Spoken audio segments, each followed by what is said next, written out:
Hello guys. बदमाश मुखिया। Girls college में लड़कियों का डांस चल रहा था। गांव का मुखिया लल्लन सिंह भी वहां उपस्थित था। उसकी नज़र डांस करती हुई आशा पर पड़ गई और वो उसे घूर घूर कर देखने लगा। जब लड़कियों का डांस खत्म हुआ तो लल्लन सिंह ने ही उनको प्राइज़ दिया। और जब वो आशा को प्राइज़ दे रहा था तो आशा से बोला कि तुम बहुत अच्छा नाचती हो। और बाद में उसने अपने आदमियों से कहा कि इस लड़की का घर का पता लगाओ कि ये कहाँ रहती है। तो उसके आदमियों ने उसका आशा के घर का पता लगा लिया। अब वो उसको कहते हैं कि वो तालाब के किनारे जो घर बने हैं वहाँ वो उसका घर है और उसकी माँ नहीं है। उसके पिता दिन भर खेतों में रहते हैं, वो घर पे अकेली रहती है और आप जब चाहे उसके घर में जा सकते हैं और जो भी आपकी इच्छा हो वो कर सकते हैं। एक बार मौका पाकर लल्लन सिंह उसके घर दोपहर में जाता है और उसे आशा को डांस करने के लिए कहता है। वो मना कर देती है। वो उसके हाथ में नोटों की गड्डी रखता है, कहता है मैं फ्री में नहीं नाच करने को कह रहा हूँ, ये पैसे रखो। वो उस नोटों की गड्डी को फेंक देती है और सीधा घर के अंदर वाले कमरे में भाग के जाती है और वहाँ से घास काटने वाली दराती उठा के ले आती है। वो लल्लन सिंह को दिखा के कहती है कि इसको देखा है, काट के रख दूंगी, यहाँ से सीधा भाग जा। तो वो वहाँ से उस टाइम चला जाता है और नाच उसको कहता है कि तुझे एक दिन नचनिया बना के रहूँगा। जब आशा के पिता घर में आते हैं, आशा अपने पिता को सारी बात बताती है। उसके पिता को बहुत गुस्सा आता है। वो कुल्हाड़ी उठाते हैं और लल्लन सिंह के घर की तरफ चल पड़ते हैं। उसके घर जाके उसको आवाज़ लगाते हैं। तो लल्लन सिंह बाहर आता है और देखता है कि वहाँ पर एक आदमी उसे आवाज़ लगा रहा है। वो उसको अपने आदमियों को आवाज़ लगाता है और कहता है कि तुम्हें पता नहीं चला ये आदमी घर के अंदर कैसे दाखिल हो गया, तुम कहाँ थे सारे। तो लल्लन सिंह के आदमी जो हैं उसको पकड़ लेते हैं और लल्लन सिंह उस पर कुल्हाड़ी का वार करके उसकी गर्दन को काट देता है। अब वो जो आशा के पिता होते हैं उसकी गर्दन एक तरफ गिर जाती है।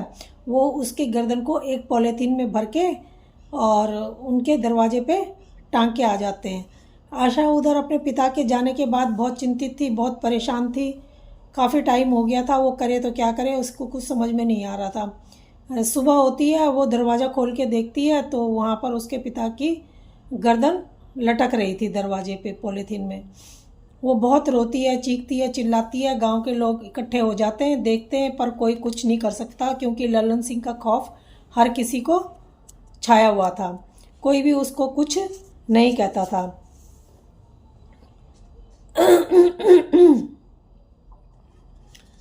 तो वो क्या करती बेचारी, रो धो के रह गई। वो कुछ दिन बाद लल्लन सिंह को फ़ोन करती है और उसे को अपने घर आने को कहती है। लल्लन सिंह कहता है कि तुम सच में मुझे बुलाना चाहती हो। वो कहती है हाँ, तुम आओ मेरे घर, जो तुम कहोगे मैं वही करने को तैयार हूँ। अब लल्लन सिंह उसके घर में आता है, खुश होता है बहुत और कहता है कि ये काम अगर तुम पहले ही कर लेती तो आज ये नौबत नहीं आती और सब काम आराम से हो जाता, तुम्हारे पिता आज इस दुनिया में जीवित होते। वो कहती है कोई बात नहीं। वो आशा जो होती है उन बातों को सुनती है और अपने पर काबू करती है और हाथ में उसको जब बुलाती है तो आता है। आशा साथ में कुल्हाड़ी छुपा लेती है। जैसे ही लल्लन सिंह उस पर हाथ डालता है वो उसका हाथ एक हाथ काट देती है। वो तड़पता हुआ चीखता है वहाँ पर बहुत ज़ोर से। अब चीखता हुआ वहाँ से बाहर को भागता है। जब वो बाहर भागता है, आशा उसके पीछे कुल्हाड़ी लेके भागती है। सारे लोग चारों तरफ जमा हो जाते हैं, कोई कुछ नहीं बोलता और सब ये तमाशा देख रहे थे। अब ललन सिंह भागते भागते एक उसको बोलता है कि मुझे माफ़ कर दो, मुझे माफ़ कर दो, मुझे छोड़ दो, मुझे माफ़ कर दो। वो कहती है तू दौड़ जितना दौड़ सकता है। वो दौड़ता है और दौड़ते दौड़ते एक पत्थर पे जाके उसका पैर टकराता है और वो गिर जाता है ठोकर खा के। जब वो ठोकर खा के गिरता है तो आशा मौका पा करके उस कुल्हाड़ी से उसकी गर्दन उड़ा देती है। अब उसका वहीं पर ही खेल ख़त्म। लोगों के चेहरे खुशी से झूम उठते हैं और और अपने गांव में आराम से रहने लगते हैं। तो इस तरह ललन सिंह का अंत हो गया।